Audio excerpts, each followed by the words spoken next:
Indonesia is expanding its energy storage with 5 megawatt battery systems to address renewable power inconsistencies, but supply fluctuations still challenge stability.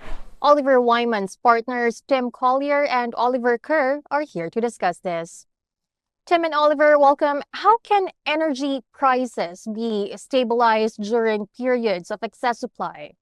I think where we start is Indonesia is a regulated energy system at the moment. So energy is bought by PLN at a regulated price and it's sold to consumers at a regulated price. So it by design has quite a stable energy pricing at the moment. We actually think that's not a good feature of the system. It's not great for power producers because when prices are high, their profits go down. It's also not great for customers. It fails to send a signal about where behavioral change would make sense. And as you transition towards renewable energy and renewable energy becomes cheaper, that regulation inhibits the market for forces which would otherwise move Indonesia faster towards a renewable power system.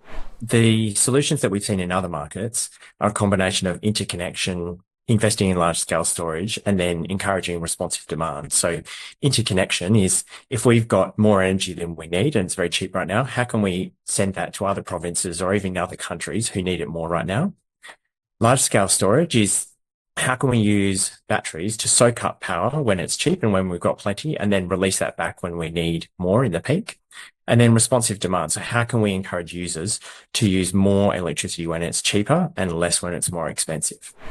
So with renewable energy intermittency, how can Indonesia address the pricing volatility?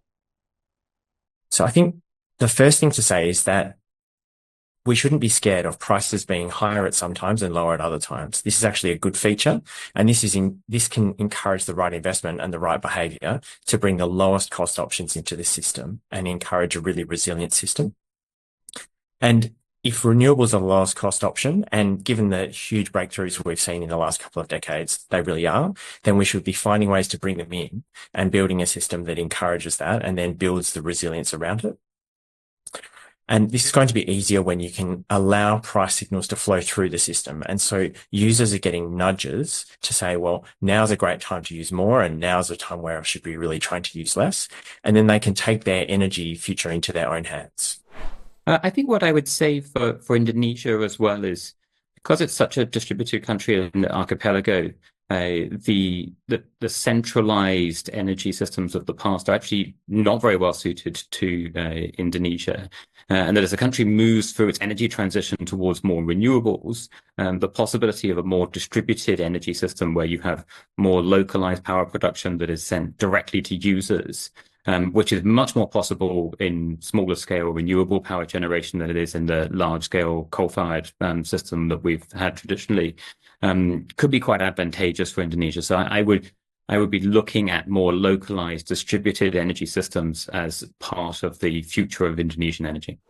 With the right signals, industrial users can do a lot of the heavy lifting in terms of enabling this energy transition.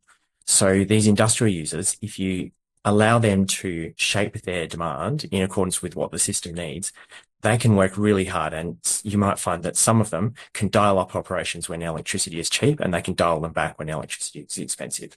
You might find that other factories, so manufacturing, for example, they might invest in a battery so that they can soak up some of that cheap electricity when the market doesn't need it, and they can actually then use it in their own operations at other times. Or maybe they find that actually they can invest in new energy efficient equipment.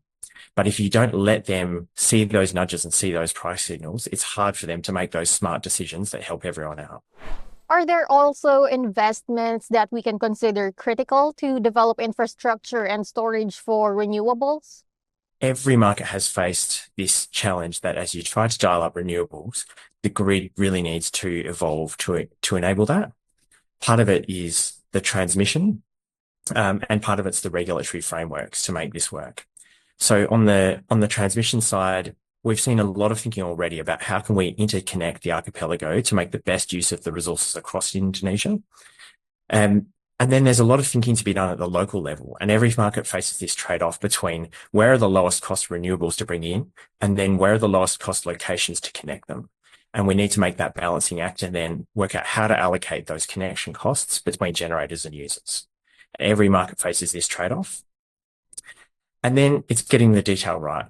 So we want to protect the grid in terms of protecting stability, ensuring safety, but at the same time, get the balance right so that we're not holding back investment, not holding back users from being able to shape their power solution that works for them and bring forward really valuable new projects that will drive to the lowest cost system outcome. Well, I think all I would add to that again is this point about centralized versus distributed energy. So if you assume that your energy system is going to be centralized and run on a large scale, it follows, as Ollie says, that you need to spend a huge amount of money on upgrading your grid, upgrading the transmission, and installing storage. If rather than that, you assume that a large part of your energy solution is going to be localized, distributed, small-scale energy being created and consumed at source, it follows that you don't need to spend quite so much on infrastructure. You still need to upgrade the grid. You still need a grid that goes multiple ways. You need a grid that has more capacity to cope with intermittency. You still need to invest in storage, but you don't need to do quite as much of that if you're willing to have a more decentralized, more distributed energy system. And I think that is the lowest cost, best possible solution for Indonesia. I think that's a great point. And what we've seen in markets with really high renewable penetration is it's all of the above. So it's how do you let 1,000 flowers bloom in terms of enabling users and communities to look after their own power needs, and that reduces the central cost. But then how do you make those big central investments to enable a new type of power solution, new type of power grid? Thank you so much for your time today, Tim and Oliver. Thank you for having us on the show. It's been a great pleasure to be here. Thank you very much. Once again, those were Oliver Wyman's partners, Oliver Kerr and Tim Collier, who is also head of climate and sustainability in Asia Pacific. For more news, visit asian-power.com.